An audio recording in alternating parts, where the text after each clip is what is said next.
Hi, in this video we are going to discuss another kind of a loop, that is a do-while loop.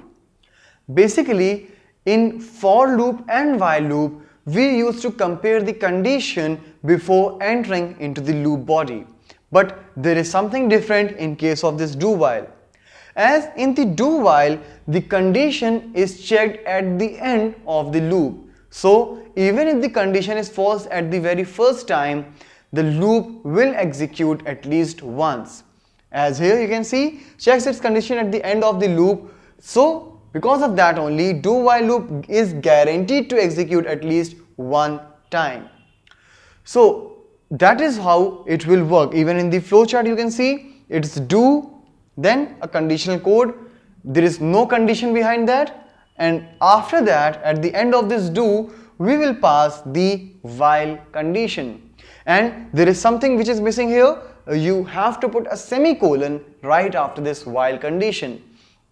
So if at the end the condition is true, it will execute again, but if the condition is false, the loop will get terminated. And similarly you can see here in the flowchart also, this is the code block which will get executed at least once. After that the condition will be checked. If it is false, we will come out of it, but if it is true, we will keep executing it. So the question comes, and which situation we will prefer doing this do while, because in which situation we want like at least one time my loop should work. So basically whenever we are trying to plan a loop as per the user's interaction.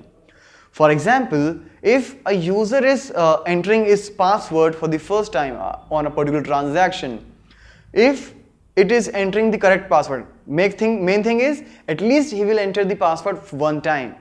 If he enters the correct, the loop will get terminated. We will not ask the password again. But if the password is incorrect, then we will ask it again and again and again. Depends how many times a particular transaction is offering to enter a password. But at least the scenario is at least a user will have to interact once.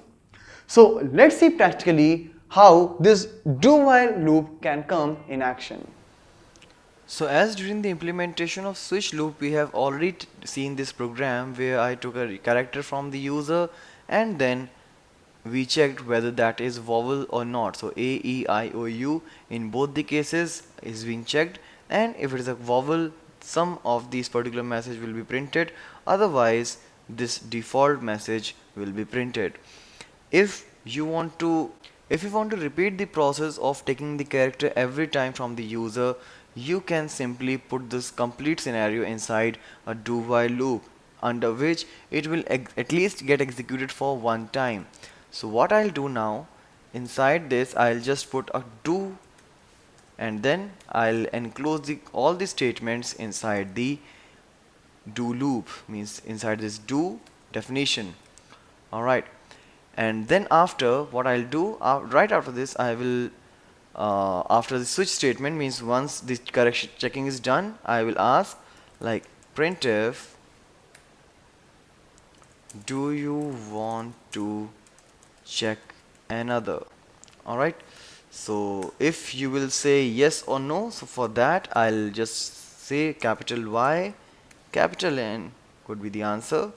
I'll scan the input, that is %d, %c, ampersand choice. Choice is a character variable which I have already defined initially, and here in the condition I will check like while choice is equal to Y or choice is equal to Y, means either small or capital, I'll re-execute this loop.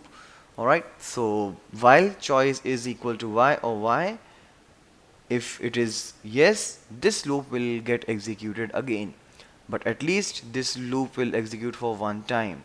So let's execute and see. So enter a character, I'll say A, and that got terminated. Alright, so let me flush the memory, because every time you will take a character, it will be there in the buffer, so it will not ask again. So for that, flush stdin. Alright, and let me put the same, because here again I'll take a character, So let me put again in the very beginning. So before starting I will again flush it up. So let's execute now. A is a vowel. There is not a line break, so let me do that again. That will give you a clear output. Alright, so before printing that I'll just break this line for a couple of times.